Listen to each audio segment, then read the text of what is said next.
السلام علیکم ورحمۃ اللہ وبرکاتہ۔ کیسے ہیں آپ لوگ؟ اللہ عز و جل کے فضل و کرم سے ٹھیک ٹھاک ہوں گے۔ اللہ پاک آپ لوگوں کی تمام پریشانیاں مصیبتیں دور فرمائے۔ چلیے آج ہم مدنی قاعدے کا سبق نمبر 2 کمپلیٹ پڑھنا سیکھیں گے، اور ویڈیو کو اینڈ تک لاسٹ تک لازمی دیکھیے گا تاکہ کوئی چیز ہم سے مس نہ ہو جائے۔ اور ویڈیو سٹارٹ کرنے سے پہلے درود پاک پڑھ لیتے ہیں، انشاءاللہ عز و جل ثواب کا خزانہ حاصل ہوگا۔ صلی اللہ علی محمد صلی اللہ علیہ وسلم۔ ویڈیو کو شروع کرتے ہیں۔ اعوذ باللہ من الشیطان الرجیم، بسم اللہ الرحمن الرحیم۔ سبق نمبر 2، حروف مرکبات۔ ہم جو سبق نمبر 2 پڑھ رہے ہیں اس کا جو نام ہے حروف مرکبات ہے۔ آگے چلتے ہیں۔ مدنی پھول نمبر 1، 2 یا اس سے زائد حروف مل کر ایک مرکب بنتا ہے۔ یہاں فرما رہے کہ 2 سے زیادہ حروف ملیں گے تو ایک مرکب بن جائے گا، جیسے لام الف، یہ 2 ہے تو یہ مرکب ہے۔ آگے چلتے ہیں۔ مدنی پھول نمبر 2، مرکب حروف کو مفرد حروف کی طرح الگ الگ پڑھیں۔ یہاں فرما رہے کہ جو مرکب حروف ہیں ان کو ہم مفرد حروف کی طرح الگ الگ پڑھیں گے، جیسے ہم نے سبق نمبر 1 میں پڑھا تھا، الف با تا، اس طرح ہم مفرد حروف کی طرح الگ الگ پڑھیں گے، ایسے لام الف الگ الگ۔ آگے چلتے ہیں۔ مدنی پھول نمبر 3، اس سبق میں تلفظ کی ادائیگی کا خاص خیال رکھتے ہوئے معروف یعنی عربی لہجہ میں پڑھے۔ یہاں فرما رہے کہ اس سبق میں ہمیں تلفظ کی ادائیگی کا خاص خیال رکھنا اور عربی لہجے میں پڑھنا ہے۔ بہت سے لوگ ہوتے ہیں اردو لہجے میں پڑھتے ہیں، بے تے سے، ایسے نہیں پڑھنا، ہم نے عربی لہجے میں پڑھنا ہے، با تا سا۔ اسی طرح سبق نمبر 2 میں جو مشق کریں گے وہ ایسے پڑھیں گے، با الف، بے الف، ایسے نہیں پڑھیں گے، ٹھیک ہے؟ یہ اردو ہو جائے گا، ہمیں عربی لہجہ میں پڑھنا ہے تو با الف ایسے پڑھیں گے۔ چلیے آگے چلتے ہیں۔ مدنی پھول نمبر 4، جب 2 یا اس سے زائد حروف ملا کر لکھے جاتے ہیں تو ان کی شکل کچھ بدل جاتی ہے۔ اکثر حروف کا سر لکھا جاتا ہے اور دھڑ چھوڑ دیا جاتا ہے۔ یہاں فرما رہے کہ جب 2 سے زیادہ حروف ملا کر لکھتے ہیں تو ان کی شکل بدل جاتی ہے اور ان کا حروف کا سر لکھا جاتا ہے اکثر، اور دھڑ چھوڑ دیا جاتا ہے۔ دیکھیں یہاں پہ، دیکھیں با الف، با کا دیکھیں سر لکھا جا رہا ہے اور دھڑ چھوڑ دیا جا رہا ہے، تو یہاں پہ یہی فرما رہے ہیں۔ چلیے آگے چلتے ہیں۔ مدنی پھول نمبر 5، جو حروف مرکب ہونے کی حالت میں ایک جیسے لکھے جاتے ہیں ان کی نقطوں کے رد و بدل سے پہچان کریں۔ یہاں پہ ہم نے پہچان کرنی ہے نقطوں کے رد و بدل سے، ٹھیک ہے؟ اب اسی طرح دیکھیں یہاں پہ لکھا ہے با الف، ہمیں کیسے پہچان کری؟ کیونکہ ہمیں پتہ ہے کہ با کے نیچے ایک نقطہ ہوتا ہے، تو اس لیے ہم نے پہچان کر لی، ہم نے پڑھ لیا۔ اب اسی طرح تا الف، تا کے اوپر 2 نقطے ہیں تو ہمیں پتہ ہے کہ ان کی نقطوں سے ہم نے پہچان کرنی ہے، تو ہم نے کر لی کیونکہ ہمیں پتہ ہے۔ آگے چلتے ہیں۔ سبق نمبر 2 کی مشق کر لیتے ہیں۔ الف لام الف، لام الف، با الف، نون الف، تا الف، یا الف، سا الف، شین الف، سین الف، فا الف، قاف الف، جیم الف، خا الف، حا الف، عین الف، غین الف، صاد الف، ضاد الف، طا الف، ظا الف، میم الف، ہا الف، كاف ألف لام با كاف با كاف تا كاف ثا كاف فا قا با سين لام شين لام صاد لام ضاد لام فا لام قاف لام عين لام غين لام كاف لام كاف نون طا نون ظا نون جيم دال خا دال حا دال عين دال غين دال خا ذال خا زا حا را با را يا را طا را ظا را با ميم نون ميم تا ميم يا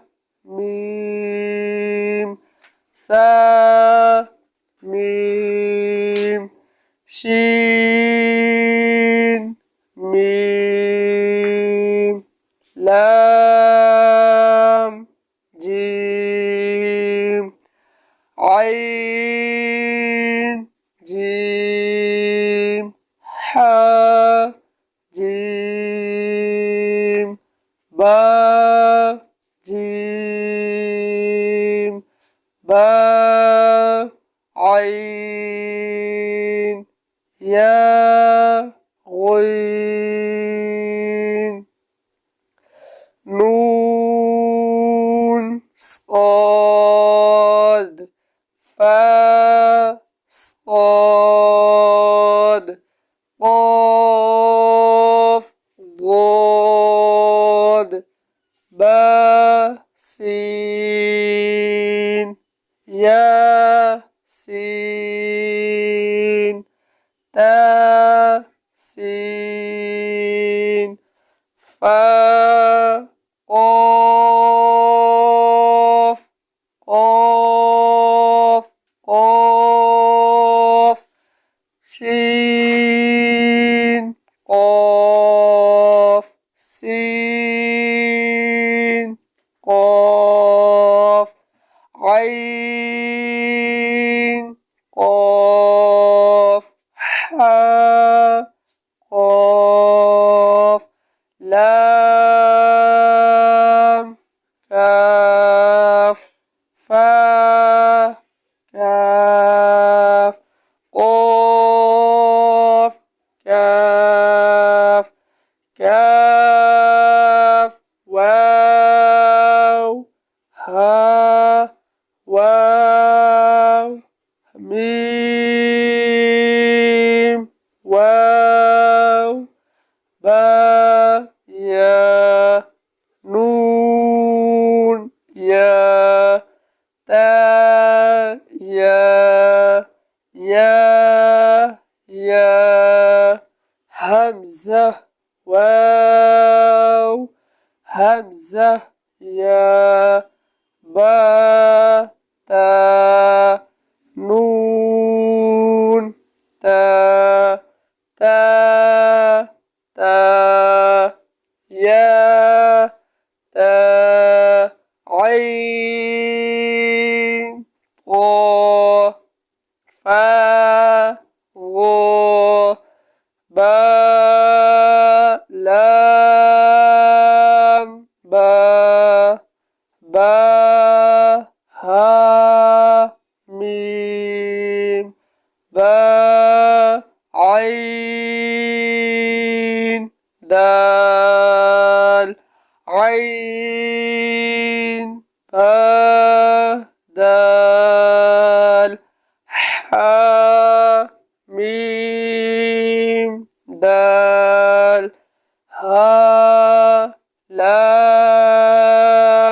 काफ या हा बा खो वो फा सा मीम नून हा सीन नून फा همزة تا سين خا قاف خا لام قاف فا لام قاف عين لام قاف نون صاد را قاف تا لام يا لام جيم تا جيم دال قا با عين با لام غين نون فا سين جيم نون تا سين همزة لام قاف سين قاف صاد فا تا شين ميم سين خا شين يا غين يا را غين با را ميم او را عين شين را عين سين را ظا لام لام شين كاف را با سين ميم अल्हम्दुलिल्लाह अज़्ज़ा वजल हमने मदनी कायदे का सबक नंबर 2 कंप्लीट सीख लिया है। अब इंशाअल्लाह अज़्ज़ा वजल अगली वीडियो में हम सबक नंबर 3 कंप्लीट पढ़ना सीखेंगे। अगर आपका वीडियो पसंद आए तो इस वीडियो को सवाब की नियत से ज़्यादा शेयर करें और इस वीडियो के एंड में 2 वीडियोज़ आएंगी, यानी एक प्लेलिस्ट होगी और एक बराबर में प्रीवियस वीडियो होगी, यानी इससे पहले वाली वीडियो जो हमने कल या परसों बनाई थी वो वीडियो। देखना चाहते हैं तो उस पर क्लिक करें, प्लेलिस्ट देखना चाहते हैं तो वो वहाँ पे क्लिक करके देख सकते हैं। प्लेलिस्ट जो है वो मदनी कायदा कोर्स है वो भी, पर वो शॉर्ट क्लिप है। अगर आपके पास ज़्यादा टाइम नहीं होता, थोड़े बिजी रहते हैं तो, लेकिन सीखना तो है, नमाज सबने दुरुस्त तो करनी है, तो आपने इस पर क्लिक करके देख लेना है। जज़ाकल्लाहु खैर। अल्लाह पाक आपको दोनों जहान की बरकतें अता फरमाए। इंशाअल्लाह अज़्ज़ा वजल ज़िंदगी रही तो मिलते हैं सबक नंबर 3 में। अपना बहुत सारा ख्याल रखिएगा। اللہ حافظ، السلام علیکم ورحمۃ اللہ وبرکاتہ۔ پر لیے درود کا تحفہ ادب کے ساتھ جائیں گے ہم بھی دیکھنا طیبہ ادب کے ساتھ۔